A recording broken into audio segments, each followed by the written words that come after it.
Hello दोस्तों, आज हम समझेंगे MQTT प्रोटोकॉल को, लेकिन इसे समझने से पहले जानना जरूरी है कि ये क्यों डेवलप किया गया था। 1999 से पहले ऑयल एंड गैस इंडस्ट्री को एक बहुत बड़ी प्रॉब्लम थी। पाइपलाइंस और स्कैडा सिस्टम्स के बीच डेटा एक्सचेंज करना बहुत मुश्किल था। ऑयल और गैस इंडस्ट्री के वेलहेड्स और पाइपलाइंस ज्यादातर रिमोट लोकेशंस में होते हैं।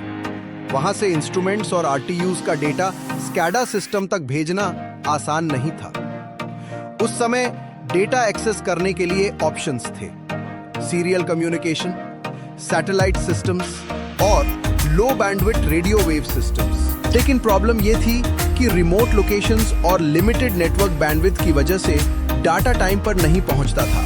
कभी कभी डाटा आता भी था तो रिस्पॉन्स बहुत स्लो और खराब होता था।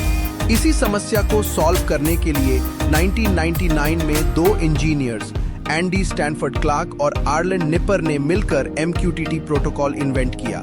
MQTT ऐसा प्रोटोकॉल है जो लो कॉस्ट, लो बैंडविड्थ और अनस्टेबल नेटवर्क कनेक्शंस पर भी परफेक्टली काम करता है। अब आप किसी भी रिमोट साइट से डाटा जल्दी और इफेक्टिवली MQTT की हेल्प से स्काडा सिस्टम या क्लाउड तक भेज सकते हो। अब हम जानेंगे कि MQTT क्या है। MQTT message queuing telemetry transport एक लाइटवेट मैसेजिंग प्रोटोकॉल है जो खासकर IoT डिवाइसेस के लिए बनाया गया है।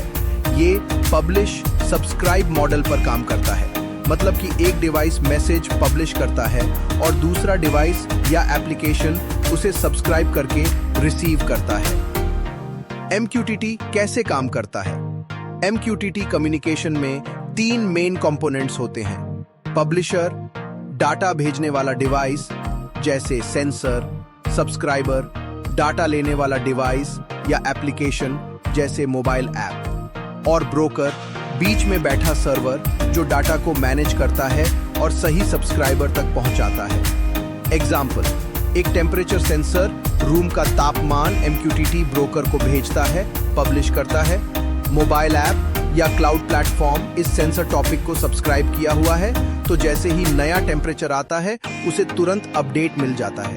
MQTT प्रोटोकॉल जो IoT की दुनिया का सबसे ज्यादा पॉपुलर कम्युनिकेशन प्रोटोकॉल है। लेकिन सवाल ये है, MQTT आखिर रियल लाइफ में कहां-कहां यूज होता है? तो चलिए जानते हैं कुछ मजेदार और practical examples. Use of MQTT in real life applications. Smart home automation. मान लीजिए आपने मोबाइल ऐप से कमांड दिया, लाइट ऑन। ऐप ने MQTT ब्रोकर को मैसेज भेजा और स्मार्ट बल्ब ने उसी टॉपिक को सब्सक्राइब किया हुआ है।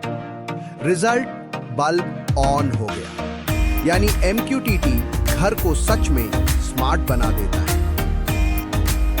Industrial IoT। फैक्ट्रीज में मशीन्स और सेंसर्स लगातार डेटा सेंड करते हैं, जैसे टेम्परेचर, प्रेशर या vibration.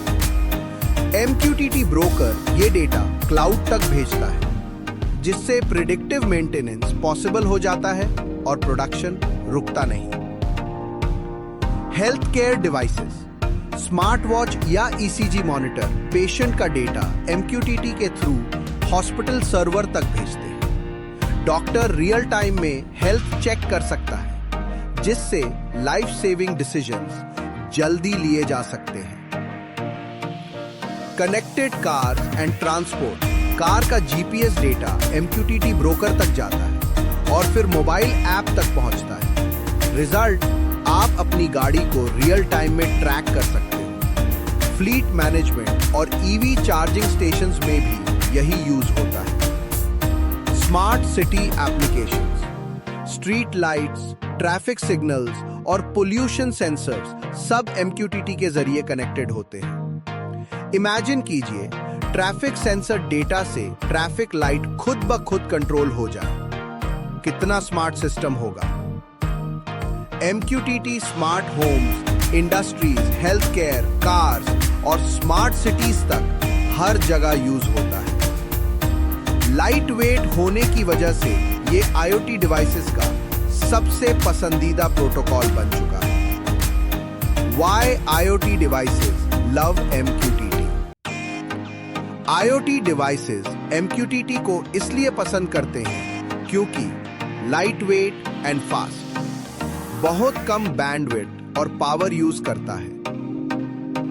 Reliable communication, poor internet 2G, 3G, wifi low signal में भी काम करता है। स्केलेबल, हजारों डिवाइसेस को एक साथ कनेक्ट किया जा सकता है।